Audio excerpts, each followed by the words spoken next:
আসসালামু আলাইকুম। কি অবস্থা সবার? কেমন আছেন সবাই? আশা করি আলহামদুলিল্লাহ সবাই ভালো আছেন। আপনাদের দোয়া এবং ভালোবাসায় আমি অনেক ভালো আছি। যাই হোক, রাস্তাটা একদম পরিষ্কার।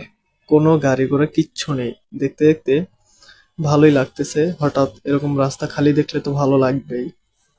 কারণ সারাদিন জ্যাম, জট, গাড়ির হর্ন এগুলো ছাড়া যখন থাকবে রাস্তাটা ক্লিয়ার দেখায় ভালোই লাগে। যাই হোক, আমার কাছেও ভালো লাগছে আজকে বিষয়টা। এই যে রাস্তাটা দেখছেন, একটা টাইমে নিজে নিজে হাঁটার ট্রাই করতাম এই রাস্তায়, একা একা চলতে চাইতাম, কিন্তু আব্বু চলতে দিত না।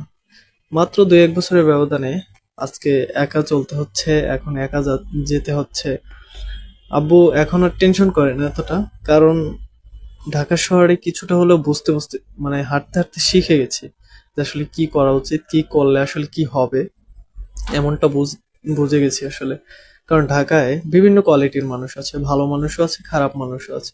তো এই শহরে থাকতে গেলে ভালোর সাথে ভালো করতে হবে, খারাপের সাথে খারাপ করতে হবে। তো যাই হোক, অলরেডি আমি শ্যামলী চলে আসছি, শ্যামলী ওভার করে চলে যাচ্ছি। আর বেশিক্ষণ লাগবে না, হয়তো 2-1 মিনিটের মতো লাগবে হসপিটালে পৌঁছাতে।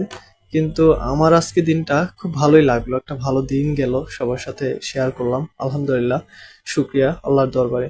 যাই হোক, বলতে বলতে আমি প্রায় কাছাকাছি চলে যাই হোক, আমি হসপিটালের ভিতরে চলে আসছি। সবাই ভালো থাকবেন, সুস্থ থাকবেন, আমার জন্য দোয়া করবেন।